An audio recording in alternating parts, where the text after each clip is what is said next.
नमस्कार साथियों, स्वागत है आपका बैंकर साथी चैनल में। साथियों, जेआईबी से रिलेटेड वीडियोस आप बैंकर साथी चैनल पर देख सकते हैं और वीडियोस आपको पसंद आते हैं तो उन्हें लाइक करें। साथ ही चैनल को सब्सक्राइब करें ताकि मेरी आने वाली वीडियोस की नोटिफिकेशन आपको टाइमली मिलती रहे। इस वीडियो में हम डिस्कस करेंगे जेआईबी के पेपर 2 की यूनिट 8 जिसका नाम है maintenance of cash subsidy book and ledger. और इसमें हम स्टडी करेंगे कैश बुक क्या होती है, लेजर क्या होता है, जनरल क्या होता है, कितने तरह के अकाउंट होते हैं, real account, nominal account, personal account, ये सब क्या है, इनके बारे में हम डिटेल से इस वीडियो में पढ़ेंगे। साथियों, जनरल क्या होता है? जनरल एक तरह से लेजर फोलियो है जिसमें सारे ट्रांजैक्शन रिकॉर्ड किए जाते हैं। However, if anyone want to find out transaction affecting a personal account or an expense account, he will have to turn over pages of general, add all the debit and credit, and then find out the balance of a particular account। तो basically इतना ही है, आपको यही जानना है कि generals जो होते हैं, जनरल का मतलब ये है कि सारे जो ट्रांजेक्शन्स होंगे वो उसमें रिकॉर्ड होते हैं। एक लेजर है, इसके बारे में हम डिटेल में अभी फर्दर स्लाइड्स में और पढ़ेंगे। कैश बुक क्या होती है साथियों? The cash book that keeps record of all cash transaction. एक ऐसी बुक जो कि सारे कैश ट्रांजेक्शन्स का रिकॉर्ड रखती है। क्योंकि ये केवल कैश ट्रांजेक्शन का रिकॉर्ड रखती है इसीलिए हम इसको कैश बुक कहते हैं। कैश रिसिप्ट और कैश पेमेंट दोनों का रिकॉर्ड इसमें रखा जाता है। It's ruling is like a ledger account and is divided into two sides, debit and credit. तो दो इसके पार्ट होते हैं, दो एंट्रीज होती हैं, डेबिट की और क्रेडिट की। जो भी रिसिप्ट हैं वो डेबिट साइड में आती हैं और जो भी पेमेंट हैं वो क्रेडिट साइड में आती हैं। All receipts are recorded on debit side whereas all payments are recorded on the credit side. Since it serves the function of cash account there is no need for opening cash account in the ledger. तो क्योंकि cash book में ही हर सारी हम debit credit entries देख लेते हैं तो इसीलिए अलग से सेपरेट कैश अकाउंट लेजर में खोलने की ज़रूरत नहीं होती है। अब रिकॉर्ड कीपिंग की बेसिक क्या होते हैं, किस तरह से रिकॉर्ड कीपिंग की जाती है? रिकॉर्ड अकाउंटिंग साइकिल जो है वो 3 चीज़ें इसमें आती हैं रिकॉर्ड कीपिंग में। पहला है recording. In the first instance all transactions should be recorded in the journal और the subsidiary book and when they take place, as and when they take place. तो जब भी कोई ट्रांजैक्शन होता है तो सबसे पहले उसकी रिकॉर्डिंग होती है, रिकॉर्ड किया जाता है वो ट्रांजैक्शन जनरल में और द सब्सिडरी बुक्स में। अब एक बार रिकॉर्ड होने के बाद में सेकंड स्टेज आती है क्लासीफाइंग। तो क्लासीफाइंग में क्या होता है? All entries in the journal और subsidiary books are posted to the appropriate ledger account to find out at a glance the total effect of all such transaction in a particular account.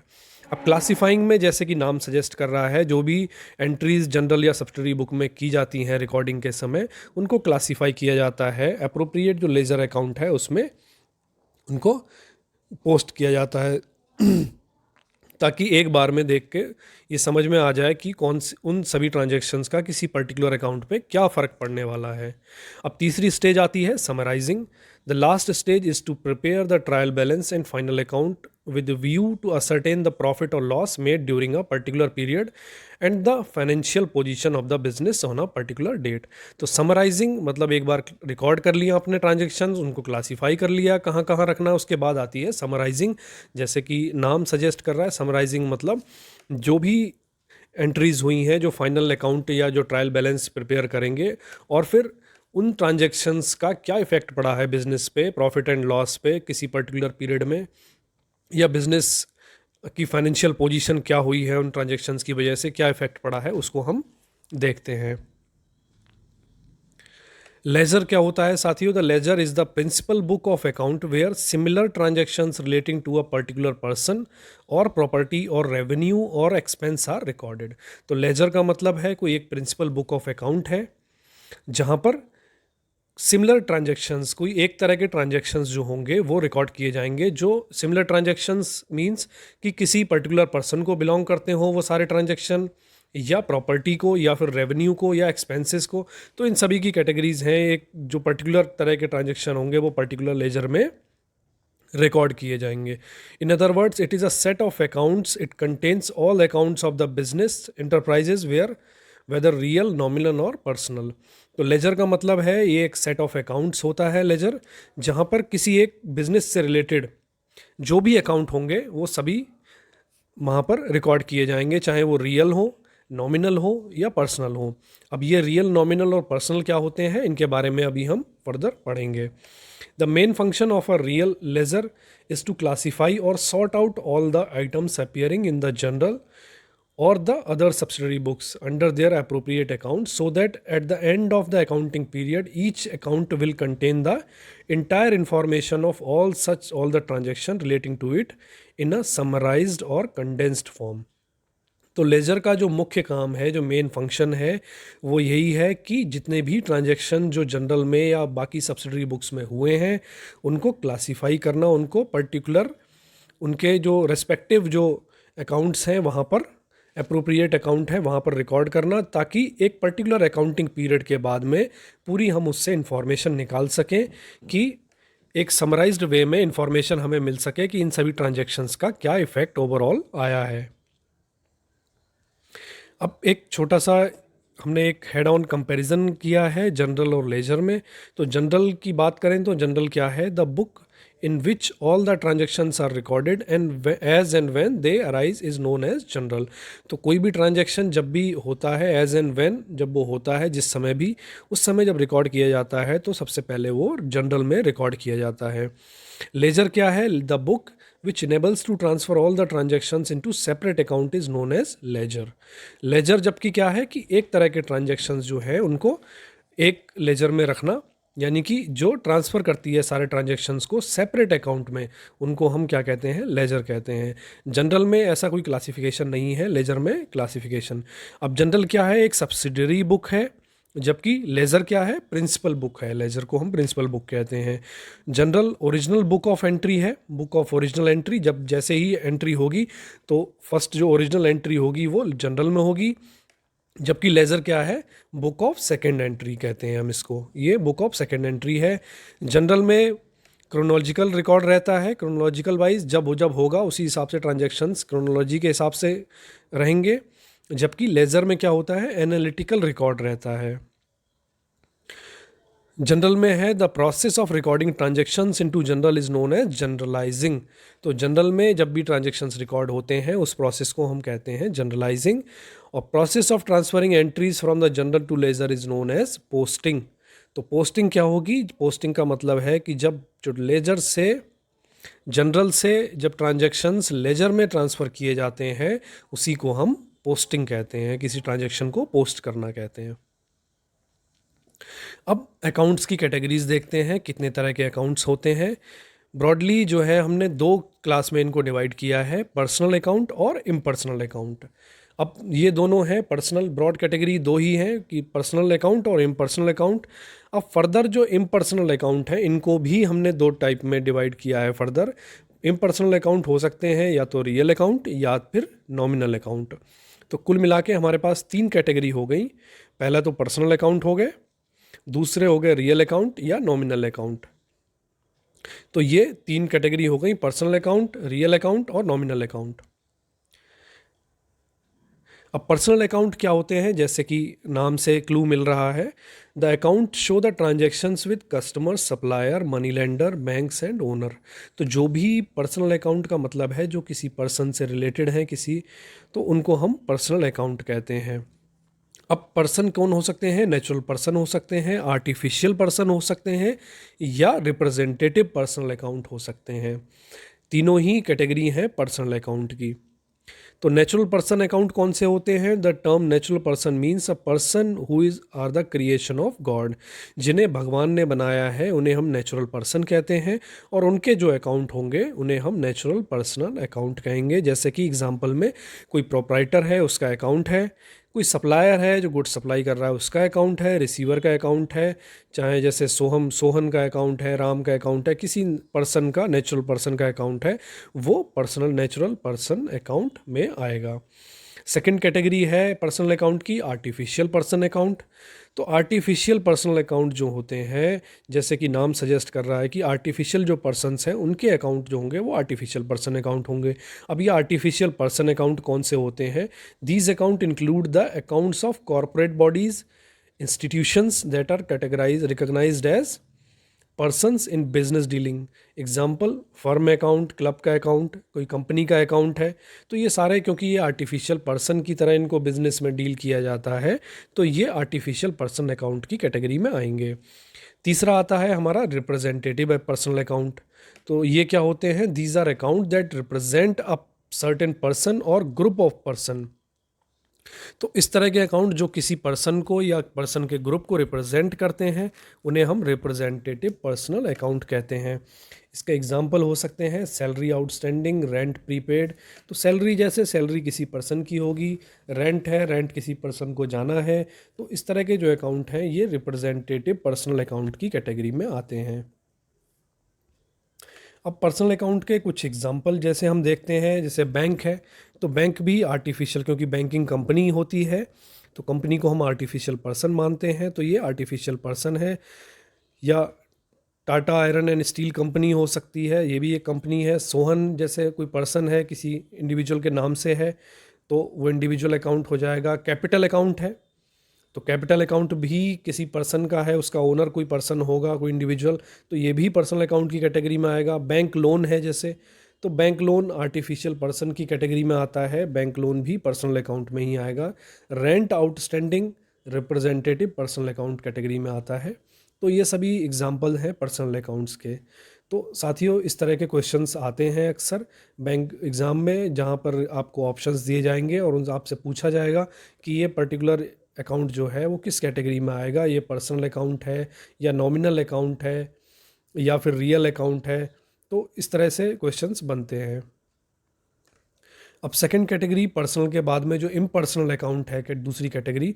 अब impersonal account में हमने पढ़ा था real और nominal accounts होते हैं।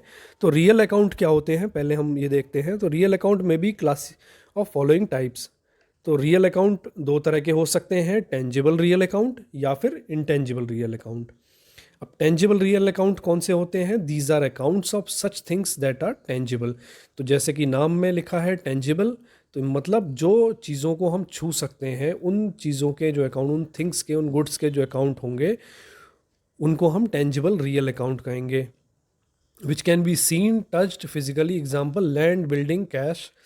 तो कोई लैंड है, बिल्डिंग है, कैश है, इस तरह की जो एंट्री अकाउंट होंगे वो टेंजिबल रियल अकाउंट की कैटेगरी में आएंगे। अब इंटेंजिबल रियल अकाउंट कौन से होंगे? These account represent such things that can not be touched. तो जिन चीज़ों को हम छू नहीं सकते, जिनको हम टच नहीं कर सकते, वो इंटेंजिबल रियल अकाउंट की कैटेगरी में आएंगे, जैसे कि ट्रेडमार्क हो गए, पेटेंट राइट हो गए। तो ये सभी जो हैं ये इंटेंजिबल रियल अकाउंट के एग्जाम्पल हैं।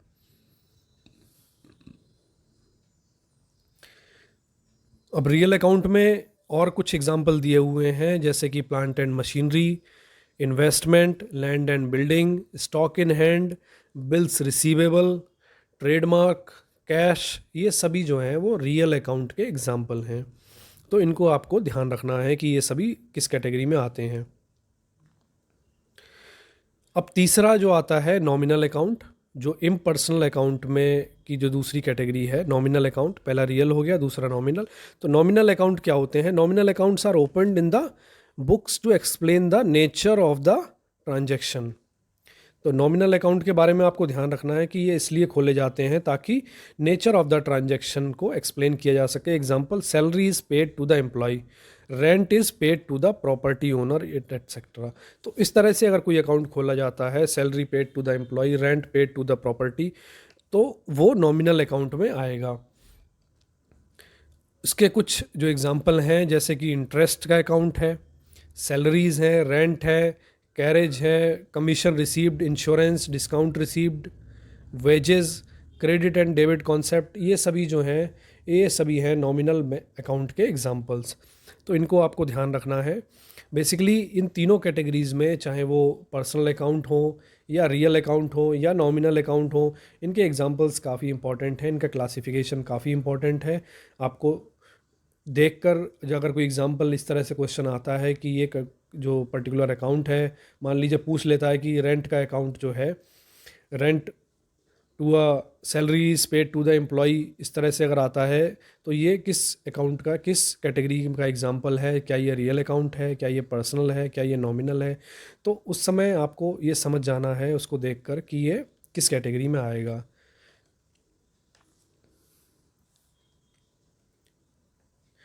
Accounting and columnar accounting mechanism, तो ये क्या होता है साथियों? Cash book may be defined as record of transaction concerning cash receipt and cash payment. तो कैश बुक हमने पहले भी पढ़ा कि कैश बुक जो है एक रिकॉर्ड ऑफ ट्रांजैक्शन रखता है जहाँ पर कैश रिसीव्ड और कैश पेमेंट की डिटेल्स होती हैं। In other words, in cash book all transactions are recorded as soon as they take place. तो कैश बुक में जैसे ही कोई ट्रांजेक्शन होती है वो तुरंत ही कैश बुक में रिकॉर्ड की जाती है। Cash book is in the form of an account and actually it serves the purpose of cash account. तो कैश बुक जो है एक अकाउंट की फॉर्म में होती है और कैश अकाउंट का जो पर्पज़ है वो कैश बुक सॉल्व करती है। Cash book the serves the purpose of a book of original entry as well as that of a ledger account. A cash book has the following feature. अब cash book के features क्या हैं? Only cash transactions are recorded in the cash book. It perform the function of both the journal and the ledger at the same time. Cash के case में अलग अलग laser और general नहीं होते हैं। जनरल और लेजर दोनों का काम जो है वो कैश बुक ही कर देती है। All cash receipt are recorded in the debit side and all the cash payment are recorded in the credit side. ये बहुत इंपॉर्टेंट पॉइंट है साथियों। जितना भी कैश रिसीव होगा कैश बुक में उसको हम डेबिट साइड में रखेंगे और जैसे ही जो कैश का पेमेंट होगा वो क्रेडिट साइड में होगा। इसको आप ऐसे समझ सकते हैं, जो हमारा जब भी जो कैशियर है बैंक में, वो कैश का जो अकाउंट है, जब कोई पर्सन आता है तो उसको अगर वो पेमेंट लेने आता है कैश में, तो जब एंट्री जब पास होती है, किया जाता है, तो उस पर्सन का अकाउंट जो है वो क्या होता है? डेबिट होता है और कैश का अकाउंट जो बैंक में है वो क्रेडिट होता है। यानी कि जब पैसा हम बैंक से बाहर जा रहा है तो वो किस साइड में आएगा? वो क्रेडिट साइड में आएगा। जो भी कैश पेमेंट हो रही हैं वो क्रेडिट साइड में। इस तरह से आप इसको याद रख सकते हैं। It records only one aspect of transaction that is cash. तो केवल कैश का जो एस्पेक्ट है ट्रांजैक्शन का उसको ही ये कैश बुक रिकॉर्ड करती है।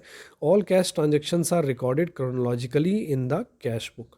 तो कैश बुक में सारे जो ट्रांजैक्शंस हैं वो क्रोनोलॉजिकली रिकॉर्ड होते हैं।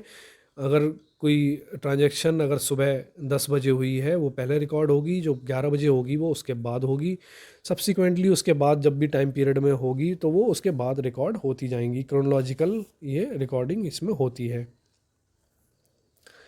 अब कितने तरह की कैश बुक होती हैं? Types of cash book. Simple cash book या फिर सिंगल कॉलम कैश बुक होती है। जैसे कि नाम सजेस्ट कर रहा है, एक ही कॉलम इसमें होता है। This cash book will only record cash transactions. The cash coming in will be on the left side and cash payment will be on the right side. And since we record all cash transactions here, there is no need for cash ledger account. तो वही है simple cash book का मतलब वही है, cash transaction को record करेगी। जो कैश आएगा वो डेबिट में, जो कैश पेमेंट होगा वो क्रेडिट साइड में रिकॉर्ड किया जाएगा। और क्रेडिट साइड मतलब राइट साइड जो होगी वहाँ पर रिकॉर्ड किया जाएगा। अब इसमें क्या होती हैं? डेट होती है, पर्टिकुलर होते हैं, लेजर फोलियो होता है। डेट मतलब किस डेट में कैश रिसीव या पेमेंट हुई है वो इसमें आएगा। पर्टिकुलर्स में the name of the account in respect of which the amount is received और पेड। किस अकाउंट के रेफरेंस में, किस अकाउंट के रेस्पेक्ट में वो पर्टिकुलर कैश अमाउंट आया है या पे किया गया है वो पर्टिकुलर्स में आएगा। और लेजर फोलियो मतलब जो हो गया, the column shows the page number of the ledger where the entry has been posted. तो लेजर फोलियो में जिस लेजर में जहाँ पेज नंबर जहाँ पर उसकी पोस्टिंग हुई है वो वहाँ पर शो करेगा। अब सिंगल कॉलम के बाद में टू कॉलम कैश बुक होती है। टू कॉलम कैश बुक में क्या है? एक कॉलम के ज़्यादा होता है, यानी कि दो कॉलम होते हैं। We have an additional column for discounts. So along with the cash transactions we will also record the discount in the same cash book. So both discount received and the discount that is given is recorded here. तो two column cash book में एक तो cash जो cash की entries होंगी cash transactions की, दूसरा discount की एंट्रीज भी होंगी। अब discount is a nominal account, so the discount is given loss on the debit side and discount received यानी कि प्रॉफिट जो है वो क्रेडिट साइड में आएगा। At the end of the period we balance both column and transfer the closing balance.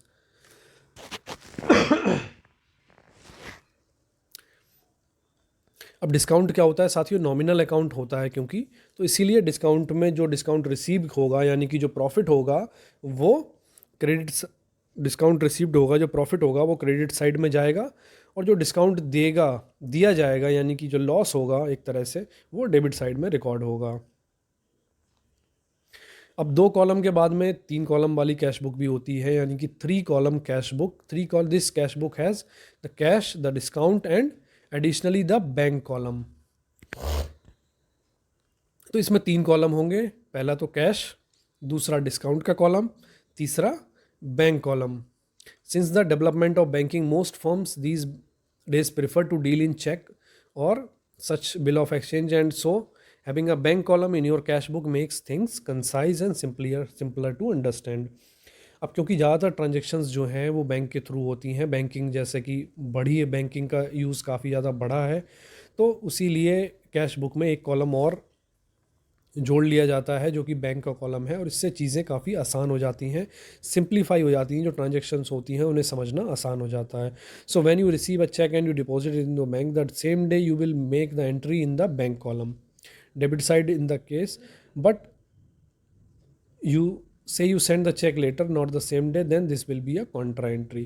तो इस तरह से इसका बनाने का ये फ़ायदा होता है, जो बैंक का कॉलम, तीसरा जो कॉलम बनाने का फ़ायदा, कि जैसे कि आपने अगर चेक आज जारी किया या आज रिसीव किया है तो वो आज की डेट में ही आप उसको एंट्री दिखा देंगे बैंक कॉलम में।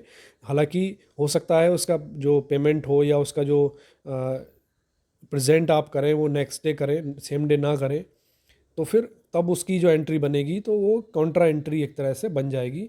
और कॉन्ट्रा एंट्री क्या होती है? Contra entry is the transaction that happen between the a cash account and a bank account. Ultimately your cash and bank balance remain the same, the money just moves around. तो Contra entry एक तरह से ये है, एक समझने के लिए एक एंट्री, एक डमी एंट्री टाइप की है, इससे कोई फ़र्क उस पर नहीं आता है ट्रांजेक्शन्स पे, लेकिन बस ये है कि कैश और बैंक बैलेंस जो है वो सेम रहता है, और मनी जो है बस एक जगह से दूसरी जगह मूव हो जाता है, और समझने के लिए केवल हम इसको बनाते हैं।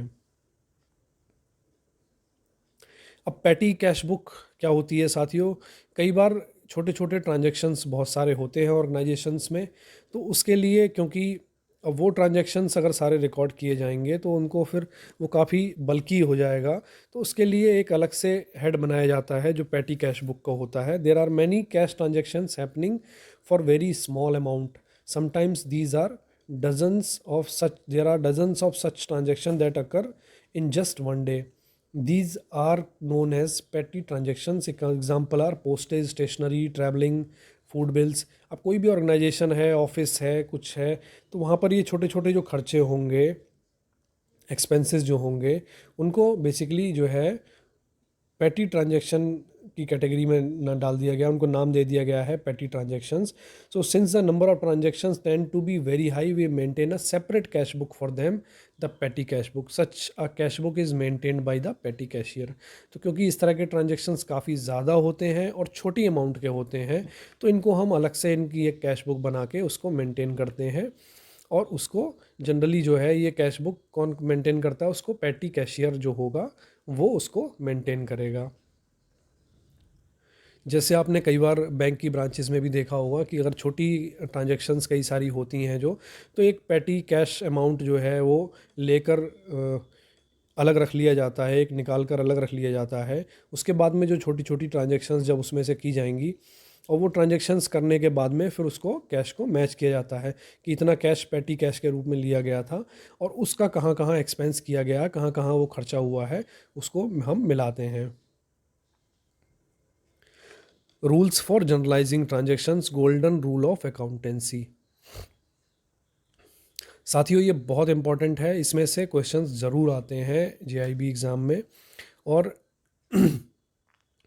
कुछ 2-3 पॉइंट हैं जो आपको समझना है। एक बार कॉन्सेप्ट आपका क्लियर हो जाएगा तो बिल्कुल आसान हो जाएंगी चीज़ें। कि इसमें है कि जो भी पर्सनल अकाउंट हैं, नॉमिनल अकाउंट हैं और रियल अकाउंट हैं, उनमें किस तरह से एंट्रीज रखी जाती हैं, अकाउंटिंग कैसे की जाती है। तो पर्सनल अकाउंट के केस में क्या है, it relate to person natural और legal with whom a business keeps a dealing. ये हम पहले से जानते हैं कि पर्सनल अकाउंट क्या होता है, जहाँ पर कोई पर्सन इन्वॉल्व होता है, चाहे वो नेचुरल पर्सन हो, भगवान के द्वारा बनाया गया हो, या फिर लीगल पर्सन हो, जो बिजनेस के टर्म्स में हम लीगल पर्सन कहते हैं, जैसे कंपनीज होती हैं या कोई और एंटिटी, बिजनेस एंटिटी हो सकती है। तो इनके केस जो अकाउंट हैं उसमें रूल क्या काम करता है, debit the receiver and credit the giver. तो जो रिसीव करेगा उसको डेबिट करना है, जो देगा उसको क्रेडिट करना है। जो रिसीव करेगा उसको डेबिट करना है, यानी कि जिसको मिलेगा वो डेबिट, और जो देगा वो क्रेडिट। अब एग्जाम्पल से समझते हैं साथियों। गुड्स, मान लीजिए 2,000 रुपये की कोई गुड्स थी, वो मोहन को बेच दी गई हैं। मतलब मोहन यहाँ पर क्या है, मोहन जो है वो रिसीवर है, क्योंकि उसको, तो वहाँ पर मोहन जो है रिसीवर है गुड्स का, तो उसको क्या किया जाएगा, उसको डेबिट किया जाएगा। इसी तरह से अगर मोहन ने बेची होती, मोहन ने गुड्स बेची, तो उसके पास से अगर गुड्स जा रही हैं, यानी कि वो गिवर हो जाएगा, तो फिर हम उसको क्रेडिट कर देते हैं उस केस में। तो इसमें रूल क्या है, पर्सनल अकाउंट का rule, debit the receiver and credit the giver, इसको याद रखें।